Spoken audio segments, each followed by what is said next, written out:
পরে ক্লাস 4 পড়ো? জি তুমি অঙ্ক কেমন পারো? মোটামুটি। আচ্ছা, তুমি 4 এর নামটা বলো তো।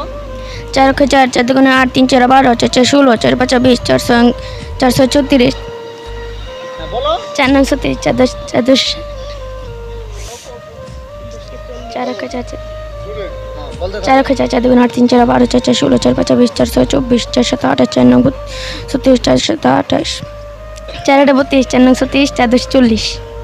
তুমি আসো। তুমি কোন ক্লাসে পড়ো? ক্লাস 8। ক্লাস 8 এ। তুমি 4 এর নামটা বলো তো।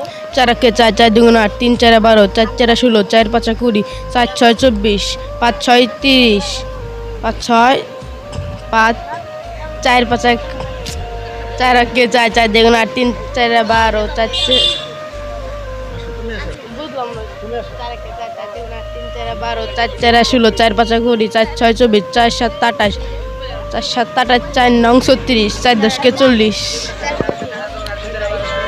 সম্মানিত দর্শক, আপনারা দেখতে পাচ্ছেন আসলে লেখাপড়ার অবস্থা বাংলাদেশের কি হয়েছে আসলে না দেখলে না শুনলে বোঝা যায় না।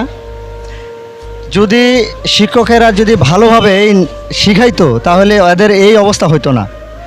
আসলে কি হতো? আর তোমরা ঠিকমতো চর্চা করবা, বুঝছো?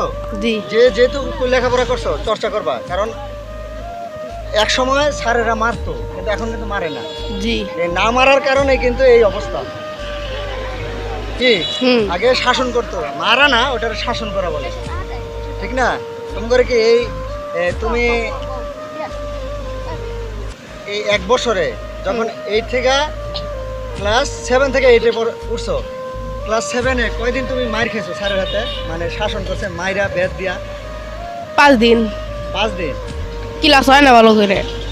মানে 5 দিন তোমারে বেত দিয়ে শাসন করছে, বেত দিয়ে শাসন করছে।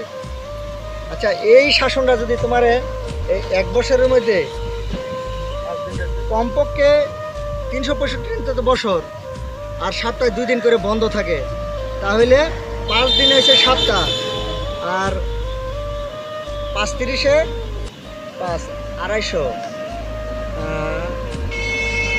250 দিন হইতেছে 52 সপ্তাহ না কাকা? 52 সপ্তাহে 1 বছর।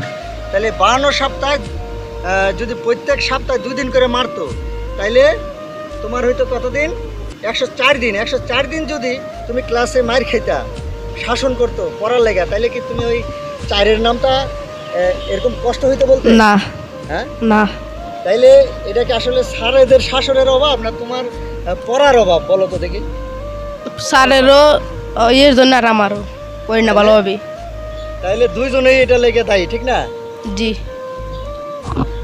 সম্মানিত দর্শক, আপনারা দেখতে পাচ্ছেন আমি যে ভিডিওটা করতেছি আসলে লেখাপড়ার শিক্ষা ব্যবস্থার যেই নাজেহাল অবস্থা এটা তুলে ধরার জন্য বিশেষ করে আমি এই ছাত্রদের এই কুচি কাঁচা বাচ্চাদের অনেক সময় এই শিক্ষণীয় বিষয় কথাবার্তা বলি এবং প্রশ্ন ধরে থাকি। আপনারাই বলে দিবেন সঠিক তথ্য আসলে তাদের কি সমস্যা। ধন্যবাদ সবাইকে।